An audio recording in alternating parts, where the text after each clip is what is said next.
America ఇరాన్ల మధ్య యుద్ధం తారాస్థాయికి చేరిన వేళ మిడిల్ ఈస్ట్లో మరి ముఖ్యంగా హర్మూజ్ జలసంధిలో పెరుగుతున్న ఉద్రిక్తతలను తగ్గించడానికి రవాణాను క్రమబద్ధీకరించడానికి ఒమన్ దేశం ఒక సరికొత్త ప్రతిపాదనను సిద్ధం చేసింది. దీని ప్రకారం జలసంధిని 2 మార్గాలు చేయబోతున్నారు. ఒమన్ ప్రాంతీయ జలాల గుండా వెళ్లే దక్షిణ కారిడార్ మునుపట్లాగే ఉచిత నౌకాయానానికి అనుమతినిస్తుంది. అయితే ఇరాన్ జలాల గుండా వెళ్లే ఉత్తర కారిడార్లో ప్రయాణించే నౌకలకు ఇరాన్ ముందస్తు అనుమతి తప్పనిసరి. ఈ ప్రతిపాదనపై చర్చించేందుకు ఇరాన్, ఒమన్ విదేశాంగ మంత్రులు మస్కట్లో సమావేశమయ్యారు. మరోవైపు అమెరికా ఇరాన్ యుద్ధం కొనసాగుతూనే ఉంది. హార్ముజ్ జలసంధిలో వాణిజ్య నౌకపై దాడి జరిగిన తర్వాత అమెరికా సైన్యం ఇరాన్పై సరికొత్త వైమానిక దాడులను ప్రారంభించింది. ఈ వారంలో 3వ విడతగా జరిగిన ఈ దాడుల్లో అమెరికా దళాలు సుమారు 140 ఇరాన్ సైనిక లక్ష్యాలను ధ్వంసం చేశాయి.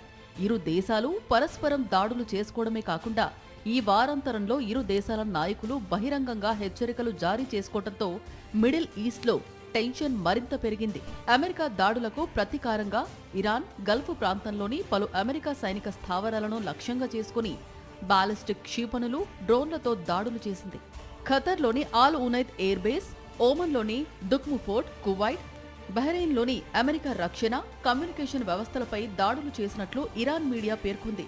ఈ దాడులను ఖతార్, కువైట్ దేశాలు అడ్డుకోగా ఖతర్లో కూలిన శకలాల కారణంగా ఒక చిన్నారితో సహా 3 గాయపడ్డారు. అలాగే జోర్డాన్, ఓమన్ సరిహద్దు ప్రాంతాల్లో కూడా క్షిపణులు, డ్రోన్లు పడినట్లు నివేదికలు వచ్చాయి. ఈ ఉద్రిక్తతల నేపథ్యంలో అమెరికా, ఇరాన్ మధ్య చర్చలను పునరుద్ధరించడానికి మధ్యవర్తి దేశాలు తీవ్రంగా శ్రమిస్తున్నాయి. ఇందులో భాగంగా పాకిస్తాన్ కీలక పాత్ర పోషిస్తోంది. ఇరాన్ విదేశాంగ మంత్రి పాక్ విదేశాంగ మంత్రితో ఫోన్లో మాట్లాడి పరిస్థితులపై చర్చించారు. మరోవైపు జూన్ నెలలో జరిగిన ఒప్పందాలను గుర్తు చేస్తూ ఏకపక్ష ఒప్పందాల కాలం ముగిసింది అని, ఇచ్చిన మాట నిలబెట్టుకోకపోతే భారీ మూల్యం చెల్లించుకోవాల్సి ఉంటుందని ఇరాన్ పార్లమెంటు స్పీకర్ అమెరికాను సామాజిక మాధ్యమాల వేదికగా హెచ్చరించారు. ఒకవైపు యుద్ధాన్ని కొనసాగిస్తూనే మరోవైపు తమ యుద్ధ క్షేత్రాల పునర్నిర్మాణ పనుల్ని వేగవంతం చేసింది ఇరాన్. తబ్రీజ్, కెర్మాన్షాలోని క్షిపణి స్థావరాల్ని వందలాది మంది సైనికులు, కార్మికులతో పునరుద్ధరిస్తున్నట్టు ఉపగ్రహ చిత్రాలు చెబుతున్నాయి.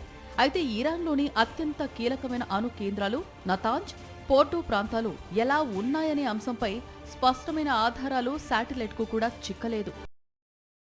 మరిన్ని అప్డేట్స్ కోసం ఛానల్ను సబ్స్క్రైబ్ చేయండి. నోటిఫికేషన్స్ కోసం బెల్ ఐకాన్ పై క్లిక్ చేయండి.